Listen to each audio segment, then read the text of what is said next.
Hello, and welcome to 10 for 10, 10th News, your weekly dose of 10th Amendment news in 10 minutes or so from the 10th Amendment Center.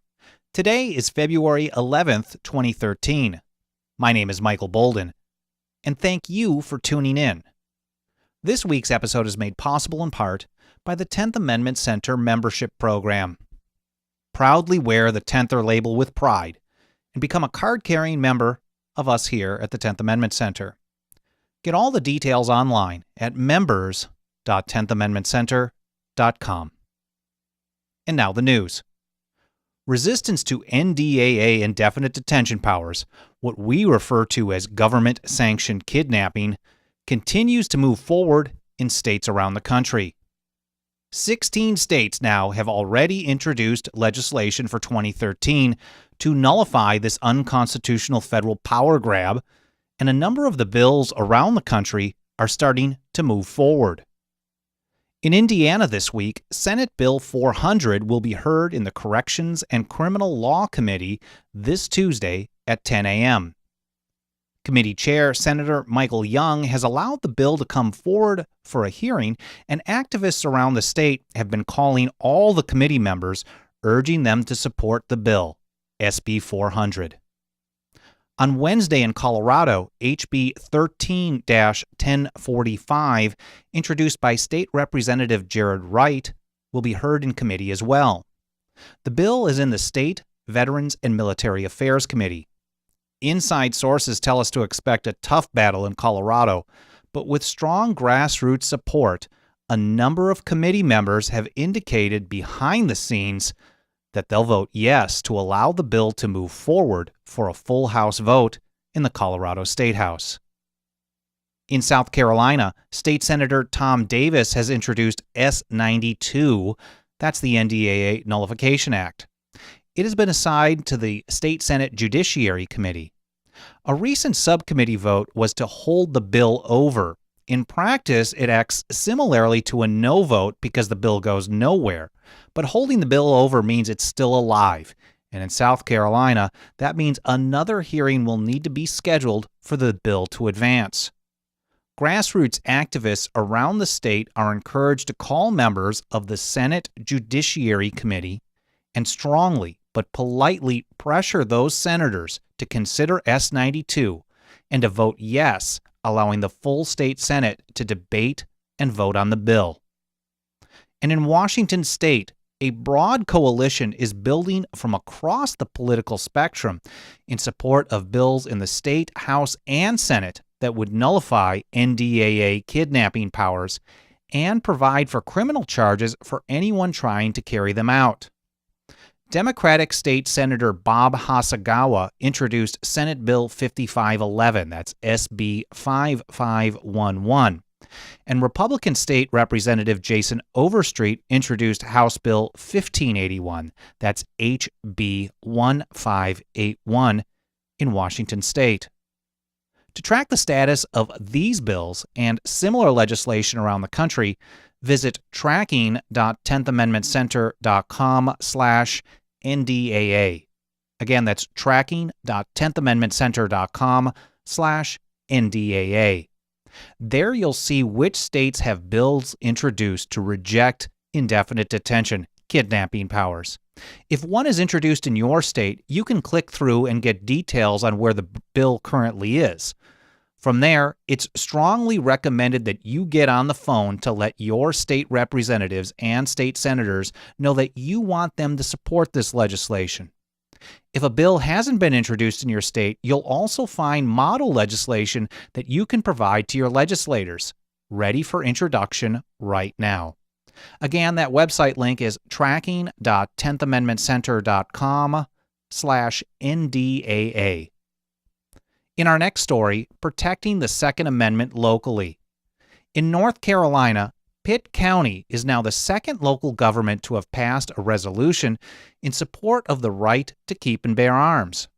Joining Beaufort County, North Carolina, along with Franklin County, Indiana, and a few others around the country, this is part of a growing movement to say no to violations of the Second Amendment on a state and local level. Read at the hearing in Pitt County was a statement from North Carolina 10th Amendment Center Chapter Director Bill Kennedy. He wrote this, quote, "The Second Amendment was not written to protect the rights of hunters. It was written to protect the rights of the hunted, whether those that are hunting us or our family are common criminals or a tyrannical government that no longer respects the Constitution, the rule of law, or our God-given rights as human beings." End quote. Get model legislation for introduction in your area, state or local, at 10thamendmentcenter.com/Second Amendment Preservation. Again, that's 10thamendmentcenter.com/Second Amendment Preservation.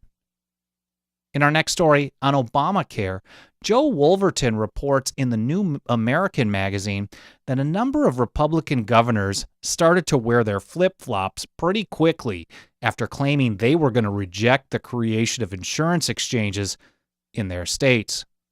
Wolverton reports this: Governor John Kasich of Ohio is patient zero when it comes to the fever of capitulation that is spreading through many Republican-held state houses. He recently made a decision to cave on the Obamacare exchange issue and heed the mandate, despite having previously promised to protect Ohio from its economic ravages. But Flip-Flop John is not alone. Take Governor Gary Herbert of Utah, a Republican and a former foe of Obamacare and other federal trespasses on state prerogatives.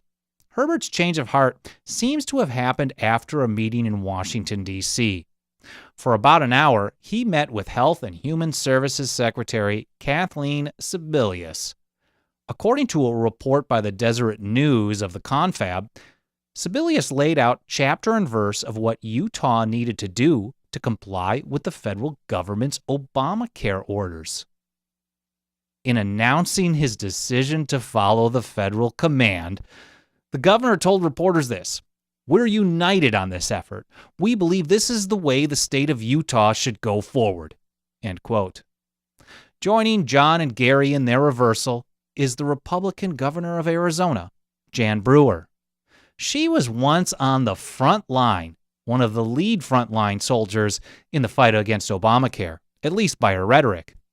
Arizona was one of the states that sued Sebelius and the Obama administration last year, challenging the constitutionality of the Affordable Care Act. But Brewer's not complaining anymore. MSNBC reported this, quote, "On January 14th, Arizona's Republican governor announced she would stop fighting Obamacare and actively embrace one of its key provisions, an expansion of Medicaid to cover citizens earning up to 133% of the federal poverty level. Trust me," Brewer added. But people who oppose unconstitutional federal power grabs, like the Affordable Care Act and so many other things, should never trust governors who make promises to resist. Most of the time, these folks are the most complicit in the violation of your rights. That's why it's important for people to contact their state legislators and demand that they make it state law that creating exchanges or expanding Medicaid under Obamacare is illegal. In Arizona, for example, bills like this have been introduced. For example, HB 2353 has been introduced to ban the Medicaid expansion. So if passed, it wouldn't matter what Brewer wants to do. Also in Arizona, House Bill 2001, HB 2001, has been introduced and, if passed, would ban the creation of insurance exchanges. While these bills will likely have to garner a veto-proof majority to become law because Brewer is not to be trusted on this issue, there's a far greater chance of that happening than trusting the whims of a governor who seems to have no problem capitulating to her so-called foe. And some folks in Arizona are working on the next step.